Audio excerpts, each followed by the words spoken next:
Hey guys, what's up? Welcome back to another video. I just finished watching Nia DaCosta's newest horror film, Candyman, starring Yahya Abdul-Mateen II and Tiana Paris. And this movie exceeded my expectations by a million. So in this video, I'm giving you guys a spoiler-free review and telling you guys if you should check this movie out. Before we get into it, if you guys are new here, make sure to hit that subscribe button and turn notifications on so you don't miss any time I upload a new video or I go live. Both wasting more time. Let's get right into it. Now, this video is going to be different from all of my other reviews. I'm not going to just be splitting it up into the good and the bad and giving you guys my final take and my score. I'm gonna actually just be talking about the movie overall. I'm just gonna be talking about random stuff because I feel like whenever I talk about just the good or just the bad, I feel like I leave out a lot of small stuff that I do want to mention. So this is just gonna be me talking to the camera about my honest thoughts. I'll be mentioning the good, the bad, everything randomly in between and mixed. If you guys do like this format, let me know by dropping a like rating down below so I know to do more of these types of reviews. But there's more time, I do want to get right into it, and I absolutely love this movie. I thought first off, the acting from Yahya Abdul-Mateen II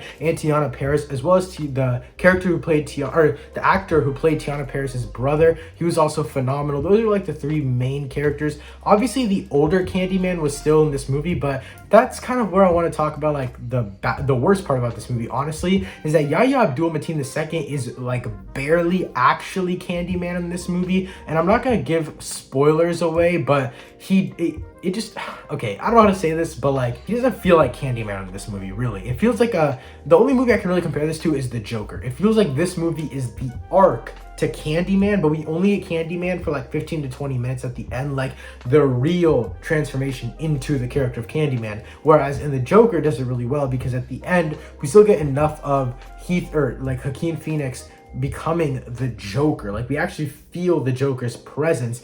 But in this movie, we don't really get like Yahya Abdul-Mateen II. We don't really get his transformation to Candyman until like the very, very end, which is probably my least favorite part about the movie. But that's honestly my really only negative. Overall, I love this movie. I thought first off, like I mentioned before, the acting was phenomenal, but also the visuals. This might be the best visual movie I've seen all year. I really, really loved how this one looked. The beginning felt like it was just going to be a stupid artsy movie that like really had no substance, kind of like Malcolm and Marie, but this one had a lot of substance and I really did love it. I thought that the storytelling visually was just really good because if you guys don't know, Candyman basically pops up in mirrors after you say his name 5 times in the mirror, obviously. And when he pops up in the mirror, you can't see him like behind you in the mirror. Like, you can only see him in the reflection, and behind you there's no one. And in real life, he's basically invisible. And so Yahya Abdul-Mateen II's character is obviously Candyman. We see in the trailer, we see in the posters and all that kind of stuff.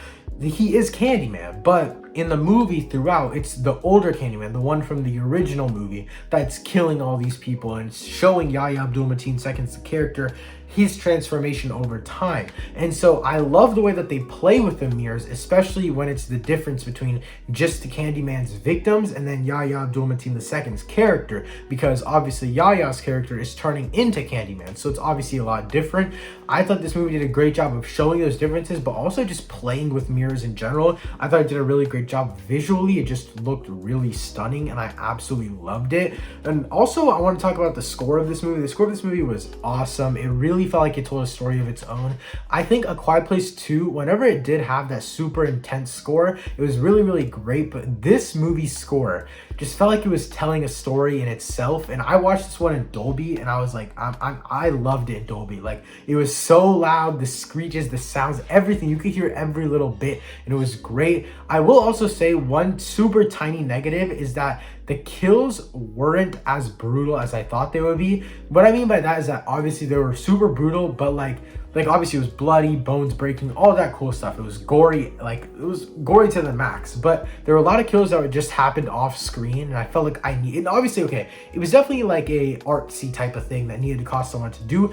It worked overall, but it just sometimes felt like there was no real impact of the Candyman there. And that's my only complaint, like regarding the gory side of things. And that's honestly just a small little nitpick. Overall, I thought the gore, the kills, everything was handled really, really well. And that's one thing I really liked about this movie, was just overall, they really balanced out kills. It didn't feel like it was just like a massacre the whole time. Towards the end of the movie, the way that they like just threw everything at the wall really messed with me. Like this kind of goes into play as to what the bad thing I was saying about earlier. It's just the third act felt super rushed. It felt like everything was just thrown at the wall because there was so much arc building for Yaya's character, and it just felt like they threw everything at the wall at the very end just so that they can make it stick. And I think it did stick. I think it 100% stuck. I thought the ending was perfect. I felt like it was a little bit rushed. Felt like A Quiet Place Part 2's ending, but just a little bit too abrupt in my opinion. I think it could have been a little bit more fleshed out, whereas A Quiet Place 2, I think it worked with the style of movie they were going for. I think in this one they should have let it play out maybe an extra 5, maybe 10 minutes in between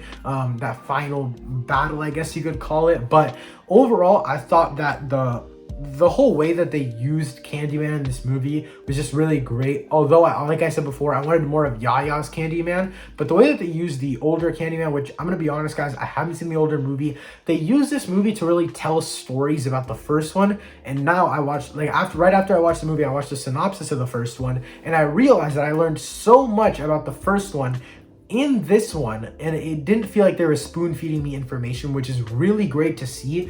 They really taught me the lore of Candyman without just spoon feeding it to me and just saying it directly. I know one thing a lot of people complained about was how they were preaching, I guess, just like I don't know how to say, like, cultural messages and stuff like that. And I actually thought it was really well done. I thought it was super well implemented. I know a lot of people that I've seen reviews about, they all said like, oh, it was just a little bit too much, like, and they're not being rude about it. Like, they're like, it's a great message, we love it so much, just tone it down a little bit and don't put it as much in our face. One project this year that I thought did it really well was the Falcon and Winter Soldier from Marvel. I think that it was just subtle enough, but still prominent enough in certain moments to where it worked. It didn't feel like they were pushing it too much.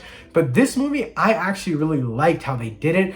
It really played into the whole story. I think it's been playing into the lore since the very beginning, but this one, I think it really worked. I think that Yaya's character being an artist and a journalist and taking photos, and also the way that everything plays out, how he gets bit by the bee while taking a photo, and that all over time kind of transforms everything, I guess you could say. I really like the way that they played everything out, and I thought that was absolutely perfect. And playing into that, I thought the way they talked about our culture today, everything that they said was 100% true in my opinion. I understand what people say when they say that it was so pushy on it, and all these people that are saying it, like I said before, they're not complaining that it's in the movie. They're not complaining about the message. They're complaining about how spoon-fed the information to us is. People just thought that they were doing too much here, and I disagree. I thought it was really well incorporated into the movie, so that's why I liked it. Overall, I am going to give this one a 9 out of 10 for now. I think it could bump down to an 8.5, but as of now, first viewing, overall, this one was absolutely awesome. Nia DaCosta gave us absolutely spectacular visuals. Yahya Abdul-Mateen II and Tiana Paris gave us absolutely phenomenal performances, and the story in this movie was absolutely awesome. Again, you should check it out if you have the chance to do so. Let me know what you thought of Candyman in the comments down below. Thank you guys so much for watching. I'll see you next time. Peace.